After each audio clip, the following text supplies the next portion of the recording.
Hello and welcome to News Centre. I'm Parikshit Luthra. Preparations are on in full swing in Ayodhya ahead of the Ram Temple inauguration ceremony on the 22nd of January. The temple inauguration comes as a shot in the arm for Ayodhya's economy. Property rates in the town have skyrocketed. Average land prices quadrupled around the city centre, which is 15 minutes from the soon-to-be inaugurated Ram Temple.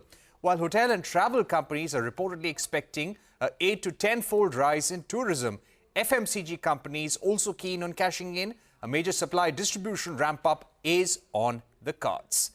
Joining us now to take this discussion forward are Dhairyashil Patil, National President of the All India Consumer Products Distributors Federation, and Kabir Jeet Singh, co-founder and CEO of Burger Singh. Kabir, if I can come to you, how do you plan to leverage the tourist boom in Ayodhya? What are the immediate announcements or forays you could make into the city? Well, we've already started our first outlet in the city. We launched about 8-9 months ago. We wanted to be, we wanted to have the first mover advantage simply because, like you said, the real estate prices over there have started really climbing up. And so we wanted to be slightly ahead of the curve. We already have one store over there, which is in the city center, which is called Civil Lines. It's actually doing, it's one of our top 10, top 12 performing stores. We've got about 150 stores, so that already tells you a lot. I think we've got significant, capacities to expand. We definitely want to do a dine-in store at the temple complex. We want to do a dine-in store at the airport, and we also want to do about 5 or 6 kiosks, which is our newly, launched 100 square feet high footfall area. Kind of a mini store, if you may. It looks good. We've been very happy with the numbers that we've gotten out of Ayodhya till now. Pleasantly surprised, actually.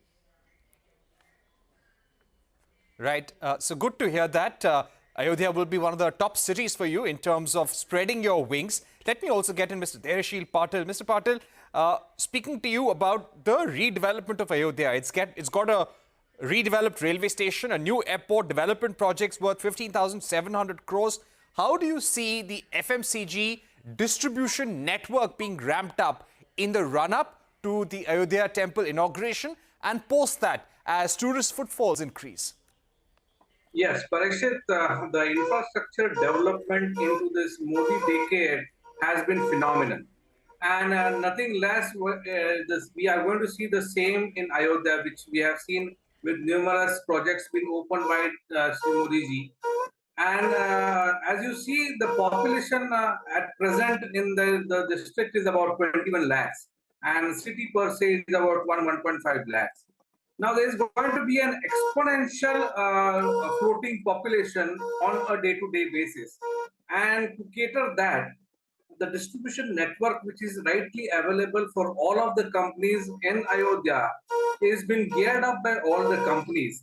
We are seeing a number of retail outlets been popping out because to cater the huge quantity of tourists visiting, and this is going to be a new era pilgrimage center, which is going to have an attraction of tourists throughout the year. So we see and we are ready. Most of the companies have geared up their infrastructure to cater all the distribution network. Okay. All right. Let me go across to Kabir Jeet Singh once again.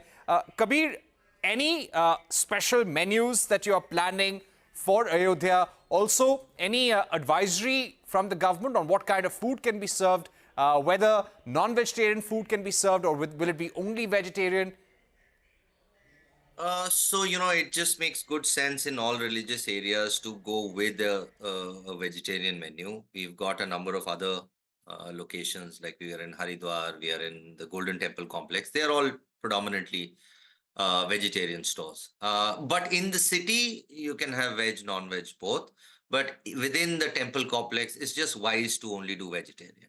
Because, the sensitivity, you don't want to hurt religious sensitivities of people.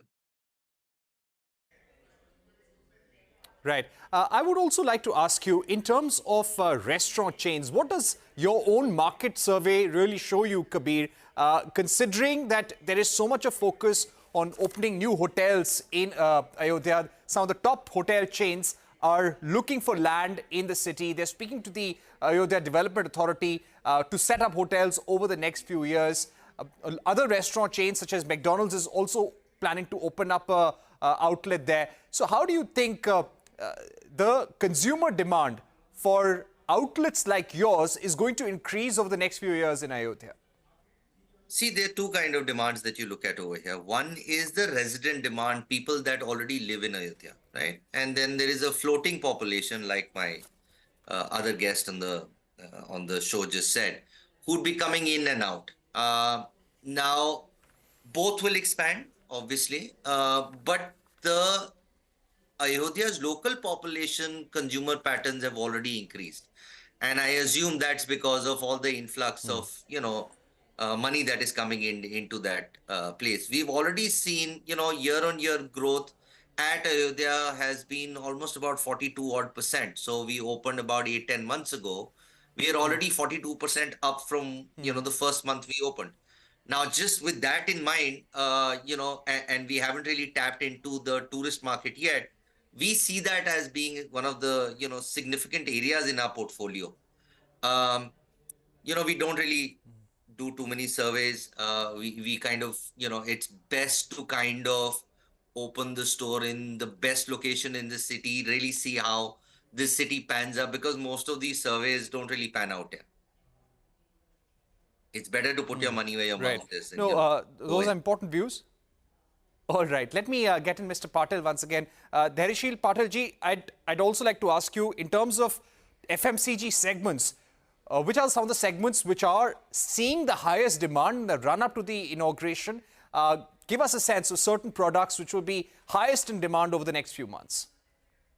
See, as far as the city is concerned, highest in demand would be staple food like biscuits, wafers, cold drinks, and number of other products like personal products also will be. So entire FMCG bucket is going to gain, but food from the FMCG segment will do very well. Right. Kabir, coming back to you now, in terms of ease of doing business, is the Ayodhya Authority, the UP government, giving certain concessions to companies like yours, outlets like yours, to come and set up shop in Ayodhya? Any kind of concessions that you are seeking, maybe? Yeah, actually, we haven't been offered any concession, or we don't know of that. But if you talk about overall ease of doing business over the last 3 or 4 years, doing business especially from a restaurateur's perspective in UP has become a lot easier. And what I mean by that is the licensing procedures. To open a restaurant, you need a number of licenses. And if earlier it would take anything between, 5 or 6 months to acquire them, today you can acquire them within, say, 30, 40 days. Our experience in Ayodhya has actually been pretty good. I think we achieved to get all our licenses within 25, 30 days, which is saying something. Right. And for us, that's the Dhairyashil, most Patil, important coming thing to you. because- Yeah. Dhairyashil, Patil, coming to you, when it comes to ease of doing business, to make sure that the local government can leverage the economic potential because of so much of tourism coming to the city, a new airport, a redeveloped railway station, all the hotels that are going to come up, what are some of the ease of doing business measures that the city administration, the UP government must take in the next few years to attract more investments?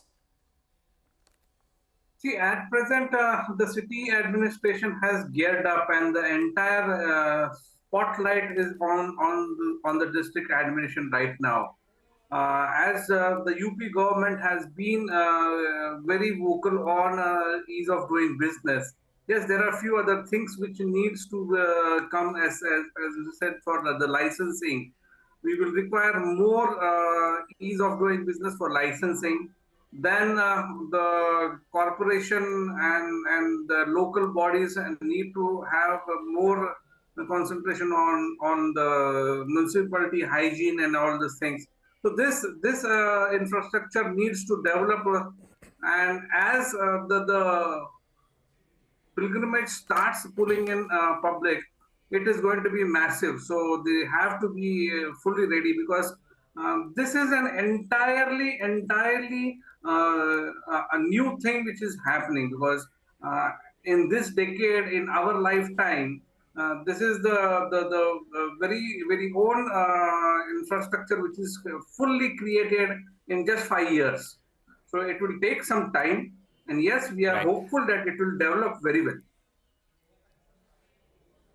Right. Kabir, final question to you. How do you see Ayodhya contributing to your overall growth, your overall revenue in the next few years, considering your expansion plans there?